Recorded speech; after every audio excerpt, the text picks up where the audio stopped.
Hey, everyone. Welcome to Locked On Lakers for Wednesday. Brian Kamenetsky and Andy Kamenetsky. Frank Vogel discusses Russell Westbrook's role at practice on Tuesday, and we make big, bold second half predictions for the Lakers. All of that coming up on Locked On Lakers. You are Locked On Lakers, your daily Los Angeles Lakers podcast. Part of the Locked On Podcast Network, your team every day.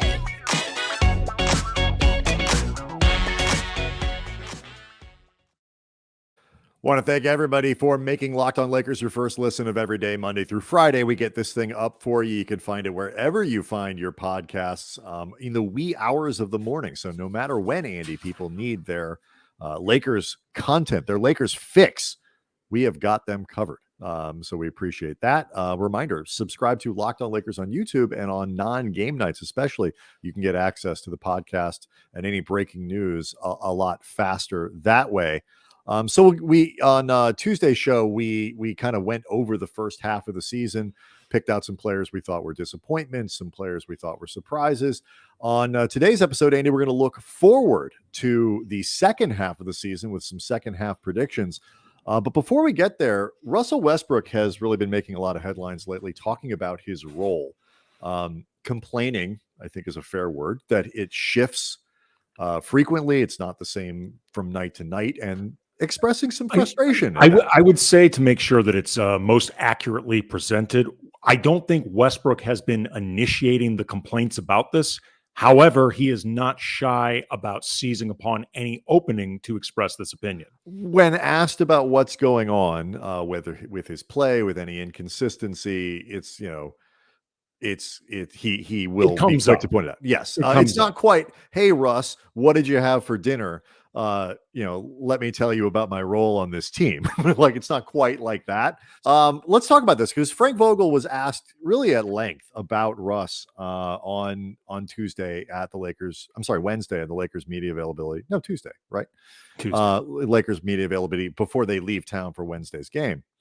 And it felt to me like, Andy, that he was sort of defending the coaching staff while trying to acknowledge that, yeah, it's been a big adjustment for us. What we're asking him to do on our team is different than what he's been asked to do in the past, because he plays on a team with LeBron James, and he's going to have the ball in his hands less than he is used to. His usage rate for that, for example, is one thing, is definitely going down. So broadly speaking, Russ is correct. His role here is different than what it's been in the past. Yeah, I mean, first of all, Frank Vogel noted that Russ had been dealing with cold-like symptoms, but he was tested and it was negative. So at least for the time being, there's no anticipation. Tested for COVID, right? Right. I don't know if there is such a thing as a test for a cold. No, for flu. I mean, you can test for all kinds. Sure, of things. But I mean, let's be honest. Nobody cares about a flu anymore. I mean, there are like 1,000 different things that Russ could test positive for, and all people are going to be concerned about is right. COVID, Is it COVID? Because that's the one thing we know is going to keep him off the court. So. Again, I think he's got Ebola. I don't care. Does he have COVID? Exactly. What I thought was interesting about it was the idea of playing alongside LeBron James. It's not just the idea that LeBron is ball dominant, because he played a season alongside James Harden, and James Harden is a guy that has the ball in his hands a lot. I mean, I think he's been accused of pounding the ball over his career a lot more than LeBron's been accused of pounding it. You played alongside Kevin Durant several years. Durant's one of the best scorers in NBA history, which means by definition, he's going to have the ball. What I do think, though, is different about this for Russ with LeBron, beyond the particulars of what goes on the court, is that this offense is, at the end of the day, built around LeBron. And Westbrook has never played with anybody that has the ball in his hands as much as LeBron, who also has LeBron's stature, where his stature, at the end of the day, if you got to choose between one or the other guy, the guy is going to be LeBron, rightly. Like, even in those days in OKC, when KD won the MVP first, it still felt like the two of them were on equal standing, in those Thunder teams. Like, this is the first time where I think Russ is playing alongside a teammate in this type of role with that type of dynamic. Yeah, I mean, I think that's true. And what I found really interesting with Vogel's response is that trying to sort of balance the reality of what Russ is going through versus the reality of what we're asking from him. And you get the impression from Westbrook that he has been asked to do different things from night to night. It is never the same thing twice. And he was asked in a bunch of different ways, and I know you asked him pretty directly near the end of it. Do you agree with him? Is he right? And what Frank said was that, the environment changes around Russ every night. This is where the instability, another way that the instability that the Lakers have had this year is impactful, because what Russ is asked to do does change if LeBron is playing, isn't playing, if Monk is in the lineup or not, or is THT available, are the other point guards available? Like, all of that does influence how a player, whether Westbrook, Davis, LeBron, or anybody else, is going to do stuff. And so you combine structural change that look, you're gonna have to do things a little differently this year with us, with the lineup instability, and it probably does seem to Russ like he's being asked to do different things from night to night, and the coaching staff is probably reminding him, hey, remember, we need you moving, cutting off ball, or hey, remember the some of our defensive principles, or whatever it might guard be. someone But like some of that stuff, when you need to be here in the dunker spot, which is not a spot that that Westbrook had spent a lot of time in previous offenses. And so what could seem, Vogel was pretty clear. I don't think, without throwing Russ under the bus, because that's not what Frank does, I don't think we're asking him to do different things from night to night. But it's not hard to feel, in the grand scheme of things, in the total context of everything that's going on, and the general disappointment around the way this has worked and the way that Westbrook has played, why he would feel like he's being given inconsistent messages and being asked to do something different from night to night. I mean, there's also too, just Russell Westbrook's nature is not somebody that I think is naturally adaptable, adjustable, flexible, sort of as a self-starting thing. I'm not saying that he resists everything that you're ever going to ask him to do, but I think Russell Westbrook is very wired to be like Russell Westbrook. And, it's worked pretty well for him to this point in his career. And he has said things along those lines this season. And, there's times where you see this with a lot of other players. You and I we've had a running joke for years about when the Lakers about a decade ago brought in Ramon Sessions because they were looking for a point guard that could run screen and roll action. And Kobe was very excited for a couple of weeks, talking about how he loves playing off ball. And he was really excited at the idea of, working a two-man game where somebody else has the ball. And it took like a couple of weeks before eventually everything went back to Kobe having the ball again. And Ramon Sessions ended up very ineffectively parked in a corner. And I don't think Kobe was being insincere about this when they traded for Sessions. I think he was, in the moment, excited at this prospect. I also think Kobe genuinely saw himself as somebody who every second he did not have the ball, by definition, that was playing off ball. Off ball. Like, even if he gave the ball up so he could repost to get the ball back, in that moment of reposting, in Kobe's mind, he was playing off ball. That was me playing off ball. And so I think, in the totality of it, and this is obviously something that we'll be following for the rest of the season and into next, most likely. Two things I think help this, and we can leave it here and get to our predictions and some of the other stuff we got left for the show. I think you would agree with me. Two things that help here: continuity, getting to play in the same way with the same people going forward, and adding. I actually asked Vogel about this. He does not believe adding Anthony Davis substantially changes the type of identity that the Lakers are forging with these LeBron small lineups and stuff like that. And I tend to agree. We can explore that more later in the week. But it's continuity and winning. If the Lakers can manage to get both of those things and start to get a little bit more success, I do think some of the ease that Russ, the dis-ease, as Phil Jackson would have said, around how he's being used will start to naturally resolve itself. So we'll see. Anyway, next, let's get to, we got a little bit left over from our first half review, and then we will get to our big, bold second half predictions. All of that coming up next. Locked On Lakers brought to you by Prize Picks. Laker fans, you've been hearing me talk about Prize Picks for months. Have you signed up yet? Prize Picks is daily fantasy made easy. If you haven't checked it out yet, you are missing out because you're going to love this app for NBA and mixed sports pick'ems. Prize Picks has the best NBA DFS prop game on the market. Prize Picks offers more NBA props than any other DFS prop operator, offers all the superstar players as well as bench players, only recording a handful of minutes each game. And you can do mixed sport entries with Prize Picks. You could do the over on LeBron points with the under on, say, Patrick Mahomes completions in the same entry. Make it weird, make it fun, make it interesting. Use the award-winning app on both the App Store and Google Play. Entries are made in 60 seconds or less. It's that easy. Prize Picks has safe, fast withdrawals. So go to Prize Pick today, use the promo code NBA, get to the App Store, download the app. Prize Picks is daily fantasy made easy. So before we get to our predictions, both of us had one more thing that we wanted to talk about in terms of reviewing the first half, and it'll certainly be relevant for framing how we think about the second. We each had a telling stat of the first half. What was yours? Sort of a number that really to you kind of summarizes why the Lakers are where they are.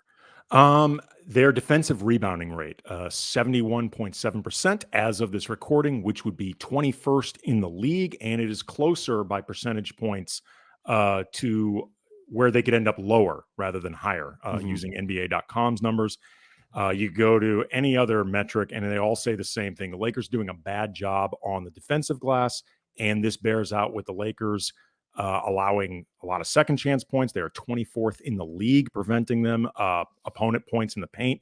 26 offering up 49.2 to opponents. It hurts their ability to trigger the break as much as possible. Like they're still running a fair amount, but they don't maximize it the way we would like. I think they would like. You don't get as many chances to go against an unset defense, which is where LeBron and even Russ are deadliest. And before people scream about this, because we've heard it on Twitter at Cam Brothers in the comment section of the Locked On Lakers YouTube channel, playing Dwight more is not the answer. Dwight's defensive rebounding numbers are some of the worst of his career. He's been fine, but he has not been outstanding, particularly at his position. And with him on the court, they have been a very average team on the defensive glass. They've actually, believe it or not, been better with DeAndre Jordan on the court on the defensive glass, although I'm not recommending him get more playing time either. And then with Dwight, there are other disadvantages you have to account for that aren't going to be offset by any relative strengths. And just the Lakers have got to become better on that defensive glass while staying small the way that they want to. Like they've got to figure out better ways to either box out, gang rebound, get to loose balls faster. You look at their hustle stats, not particularly good on this front either, or just become more disruptive to prevent more shots to begin with. Whatever. As for one number, Andy, you've been showing off. You have one number, but then like 12 sub numbers. Like, ooh, look at the guy who completes the assignment with extra credit. You suck up. Jesus. Whatever. All I was about to say was Anthony Davis's return. That is eventually going to help, but at the end of the day, this defensive rebounding issue is a problem. Pin a gold ribbon on Andy. I just have one number. My number is 291. That is the number of minutes that Anthony Davis, LeBron James, and Russell Westbrook have played together. It is the sixth most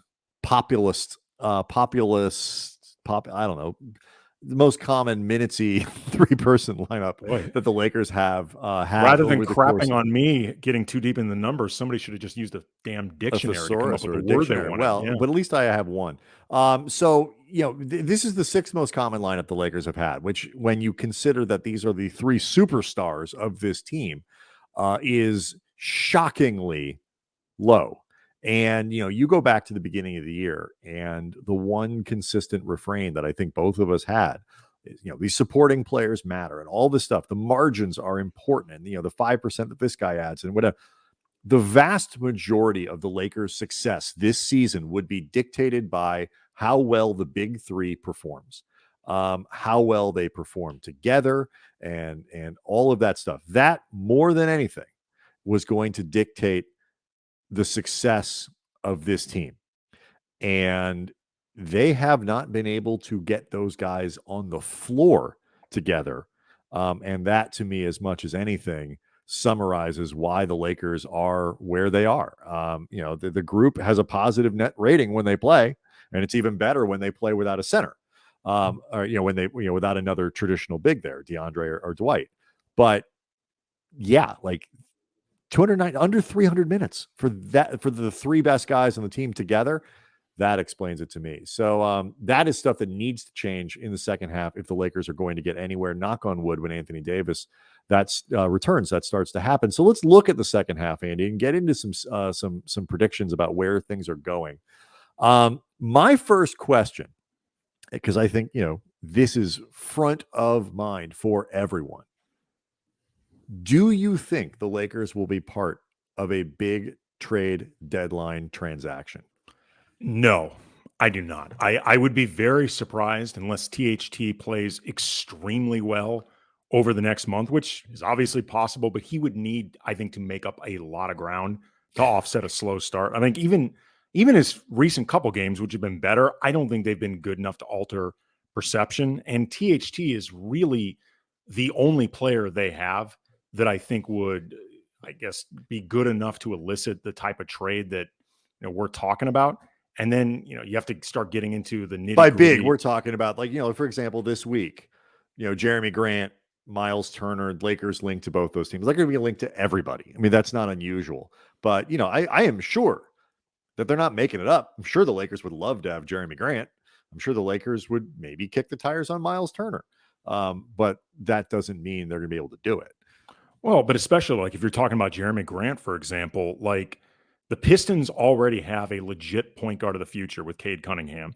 They also have Killian Hayes, who they just drafted like a year ago. They've got Sadiq Bey as maybe a small forward of the future. He's very good, if nothing else. Like, I mean, they need front court help moving forward more than backcourt or even mid court.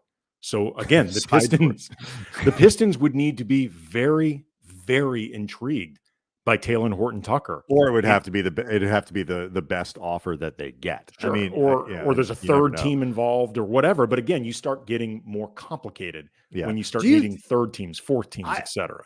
I agree with you. I think they're much more likely to make moves around the margins, where they can flip a second round pick or one of their minimum guys or whatever it might be, and throw in a couple, low value picks or what it might be for a, Kenrich Williams or something like that. That, by the way, I'm not poo-pooing that idea. I agree with you. I don't think they're going to make a big move. How do you think Miles Turner or Jeremy Grant would fit on this team? I like Grant a lot. And even Turner, I think, would allow them at least to have some of the Frank Vogel, let's play big tendencies with a little more floor spreading, because Miles Turner can step out to 3-point line, isn't going to clog up the lane. No, but I mean, he's also not a great 3-point shooter. I mean, he's credible enough, but he's low 30s. Yeah, he is basically Anthony Davis at his best as a 3-point shooter, which has never really been enough. He's what we talk about Anthony Davis being from 3-point range, not what Anthony Davis has ever actually been. Defensively, Turner and Davis would be a monster front court. I mean, that way, because they both can step out, they both can protect the rim. I think they're both fairly mobile. It's not quite what the Lakers did a couple years ago with Markieff Morris, who I think is a more mobile player and a little bit more malleable than Miles Turner. It would be interesting. I mean, it would definitely be an interesting look. Jeremy Grant feels easier to continue what they've already been doing than Turner.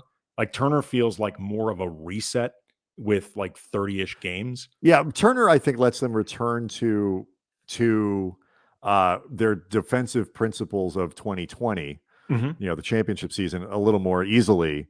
And then you get into kind of a hybrid version of their offense this year. My bigger question about Turner is whether or not he even be happy in an environment. Because like part of the reason he's unhappy in Indiana is he doesn't feel like his role is big enough.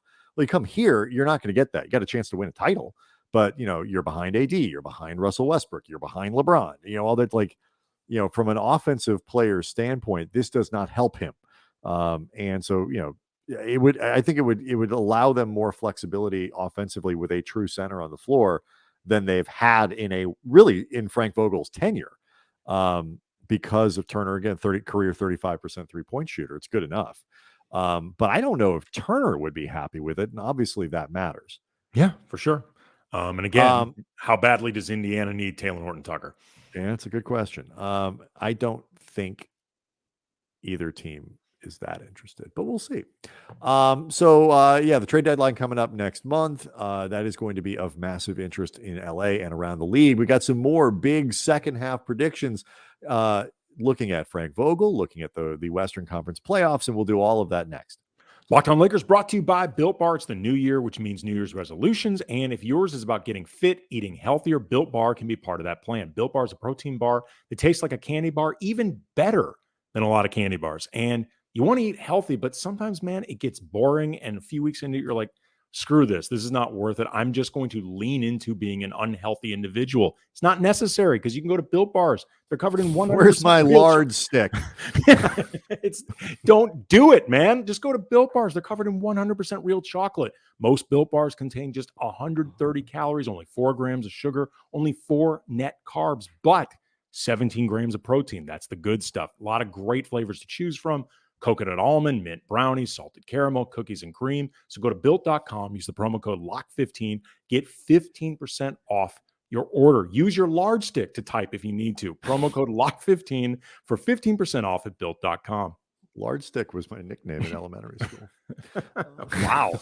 That wasn't actually. I do remember though, somebody did once come up to me and poke me in the tummy and go, hee hee. Wow. That was hurtful. Anyway. I'm sorry. Locked On Lakers, also brought to you by Bet Online. It was Bet really Online. mean. It was. You shouldn't have done that. No. Bet Online would all like to wish you a happy betting New Year as we continue the march to the playoffs and beyond. The NFL starting the playoffs this weekend. I was young. The I was NHL 43. and the NBA. Not so. I'm skinny now, relatively speaking. I weigh less now than I did in high school. I was 426 pounds in high school. Bet Online remains the number one spot for all these sports wagering action for 2022. New year, new updated desktop and mobile website. So just sign up today and receive your 50% welcome bonus on your first deposit. Use promo code Locked On to get started. From football, basketball, hockey, boxing, and UFC, right down to your favorite Vegas casino games. Don't wait to take advantage of all the amazing offers for 2022. Bet Online is the fastest and easiest way to wager on all your favorite sports. Bet Online, where the games start.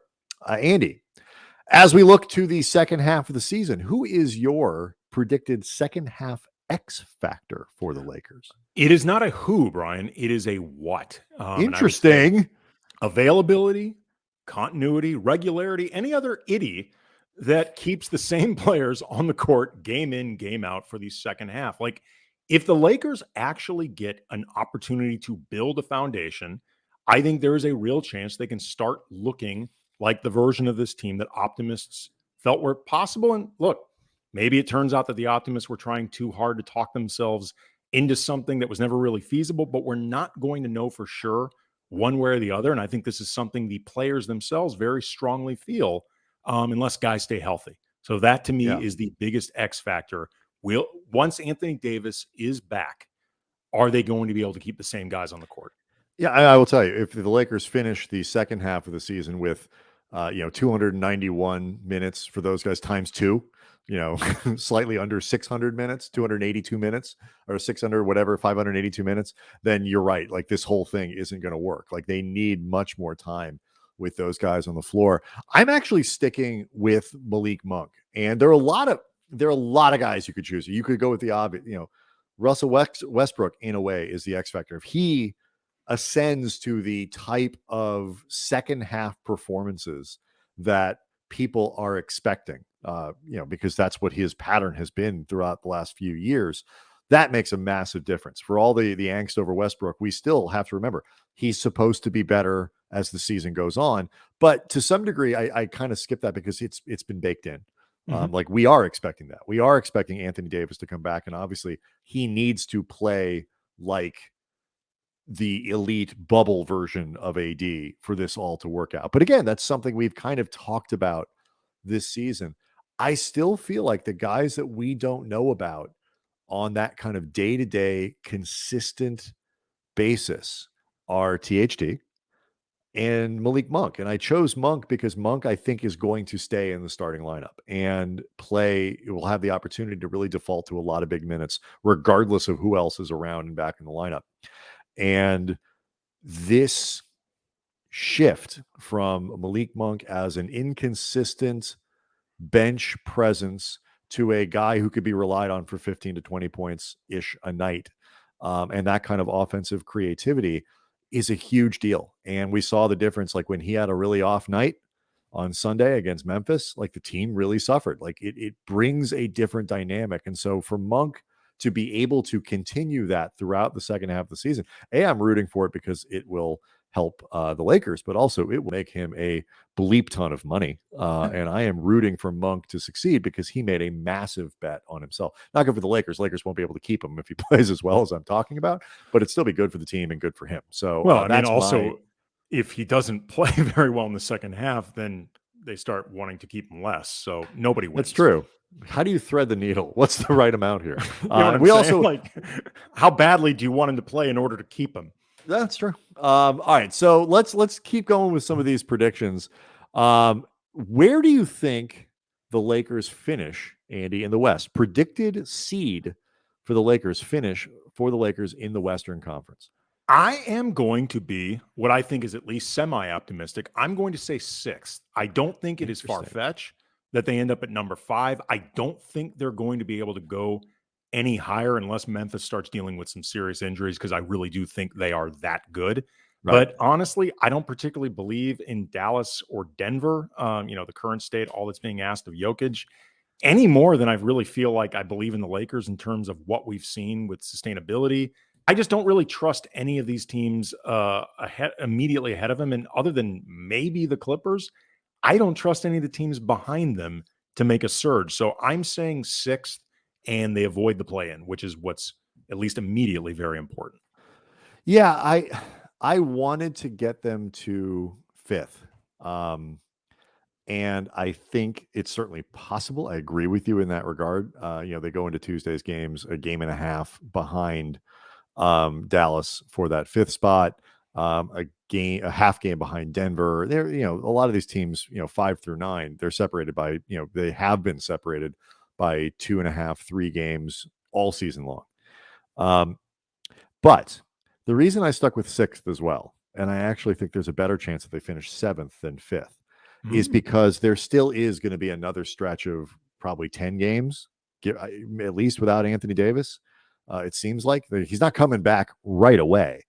And the strength of schedule for the Lakers gets real tough going forward. They still see Golden State 3 times in the second half of the season. They got to play Utah, a couple times. They see the Clippers. They see the Mavericks. They see, some of the better teams in the Eastern Conference. Like they play the Sixers. They've got a lot of games against higher quality opponents than they've played all year. They're 21-20 with one of the softer schedules in the NBA. Now, the good thing about that is they do see a lot of teams that they're competing against for these seeds. But I just feel like unless they can get it together quickly, but someone is going to separate a little bit, and the Lakers aren't going to be able to chase because they won't have enough games with Davis. So I'm staying 6th, like you. How many playoff rounds do you think they win? Ooh. I got to be honest, right now, it does not feel like they go far. I mean, I am totally open towards things changing, and I've been very consistent all season, Brian, and sincerely consistent that it is very difficult to judge how good this team can be because we haven't seen it. Like but that being said, in terms of what we've seen and the top 3 teams in Phoenix, Golden State, and Utah, I came into this season very, very bullish on Phoenix. I'm willing to concede now, as somebody who's been skeptical, Golden State's very, very good. And even if Utah is not a team that you believe in getting to the finals because of issues we've seen in the past, they are certainly a team that you believe in winning one round. And look, if they get to the 5, I think it's fair to say Memphis will not enter a playoff series with the Lakers, regardless of who's playing for the Lakers, with even an ounce of fear. No, but the one, and I do mean one advantage they may have over Memphis is collective experience. To whatever degree you think that matters, going up against Memphis like that. I know they've been in the playoffs before, but the Lakers still have a lot more to lean back on than those guys do. But again, it would be tough right now to confidently predict them going far. I want to get them through the first round. I really do. Yeah. But in my head, my answer is 1. Like they win 1 round. The follow-up to that question is, okay, who do they beat? I do not have a good answer for that question. I don't have, if the answer is Golden State, no, I do not. I would not pick them to beat the Warriors. Is the answer Phoenix? No, I would not pick them to beat Phoenix right now. Those teams are just too much continuity, too good. Would I pick them to beat Memphis? No, I wouldn't. Maybe Utah? Maybe, but only because Utah is a little bit more like a prove it team. So if they're the 6th, right? Exactly. Yeah. Mm-hmm. So, we got to root for the Grizzlies not to pass Utah in the West. The Grizzlies won 9 in a row. I don't know if that's really punting on the prediction, but it just in my head, I can't figure out who they're going to beat, but I also have trouble kicking them out of the playoffs. Again, in the first round. It's really actually a question that is better answered with, say, 5 games to go in the season. I mean, in all honesty, no, we'll know more. You're right. Without letting ourselves, not trying to let ourselves off the hook. But again, if we keep talking about we don't know what this team truly can look like, then it's really hard to make that prediction. I had to put the college fortune on it. I would say they get eliminated in the first round because the track record to this point says they're not good enough to beat any of those top 3 teams. I just don't. It's just, that's a hard thing. Anthony Davis and LeBron James healthy going into the playoffs, with what Russell Westbrook there and Malik Monk playing well, it's intellectual, your emotional brain has trouble with that. But all of this actually gets to my last prediction question. Is this the last season Frank Vogel coaches the Lakers? No, only because I don't think the Lakers will want to pay 2 coaches at once. It used to be their thing, Brian, at one point. I believe that they only have to pay him for a year. Right, but they used to be paying Mike Brown, Mike D'Antoni, and Byron Scott, I believe, all at the same time, which in its own right was kind of gangster. If you really wanted to lean into that, you could make it seem like the equivalent of making it rain at the club. But I get the sense that unless the Lakers miss the playoffs altogether, and I don't think they're not going to miss the playoffs. Western Conference isn't that good. Or there's somebody out there that is just definitively better than Vogel, more exciting than Vogel, more favored by LeBron. And it's worth noting, I think David Fizdale already blew his chance optically to pull a Ty Lue in Cleveland. I think, they're just going to let Vogel's contract, with the 1-year extension expire, or maybe fire him halfway through next season. But I don't feel right now like they're just going to eat the money. We don't even know how much money. For all we know, Frank Vogel's extension next year is an hourly. He could be a paid intern next season. We have no idea what he's being paid. I don't think he's back next year.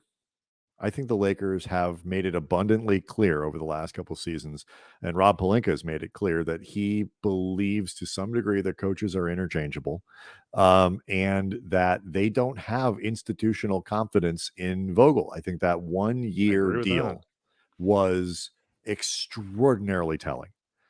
I don't think Vogel wants to go into next year with another 1-year deal, extended past this one, all of that stuff. And I just think the writing to me has been it's a disappointing season. It hasn't quite worked. 2 of those in a row. Can't blame him necessarily on Frank, but I just feel like there's no loyalty to Vogel with this unless they go on some sort of deep run. But if they don't, they're 1 and out or none and out or whatever it is, I don't think he's back next year. It's certainly possible. That is my prediction. I don't not advocating for it, but that's my prediction. I don't think it would be crazy if it turned out you were right. All right. So much more to come. We'll Wednesday's game is going to be an interesting one as the Lakers hit the road for a little while after playing a long stretch at home. Reminder to subscribe to Locked On Lakers on YouTube. And thanks again to everyone for making Locked On Lakers your first listen of every day. We'll see everybody on Thursday.